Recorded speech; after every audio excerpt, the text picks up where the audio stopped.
Hello नमस्कार दोस्तों, Khesari Lal Yadav Bhojpuri singer Sunny Pandey को किए हैं सपोर्ट। जी हाँ दोस्त, आप सभी को पता है कि भोजपुरी सिंगर सन्नी पांडे का दोस्ती गाना जो है भोजपुरी से डिलीट कर दिया गया है और कहीं न कहीं सबसे बड़ा चैनल पर था डिलीट किया गया है। लेकिन आप लोग को सबसे बड़ी बात यह है कि खेसारी भैया जो है जो भी इस गाने को डिलीट किए हैं उनका नाम विजय चौहान है। जी हाँ दोस्त, उसको जो है कहीं न कहीं बहुत ही बड़ी एक्शन के साथ खेसारी लाल यादव उनको जो है जेल कर दिए हैं। क्या है पूरी सच्चाई, आप लोग इस वीडियो में अंत तक बने रहे, आप लोग को पूरा विस्तार रूप से बताते हैं।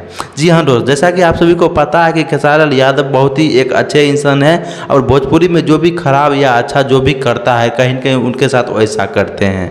और कहीं न कहीं खेसारी लाल यादव बहुत ही बड़े एक्शन लेते हुए कहा है कि विजय चौहान के बारे में, तुम जो है बहुत ही गलत किए हो सन्नी पांडे के साथ। कोई भी आदमी इतना ज़्यादा मेहनत से आगे बढ़ता है और तुम जो है 1 मिनट में उनका मेहनत पर पानी फेर दी हो, तुमको जो है फल नहीं मिलेगा। लेकिन कुछ ऐसा ही बोले हैं, हालांकि उनको जेल तो नहीं किए बट ऐसा तो ज़रूर बोल दिए लाइव आकर। ऐसे आप क्या सोचते हैं, आप सभी कमेंट बॉक्स में बताइएगा।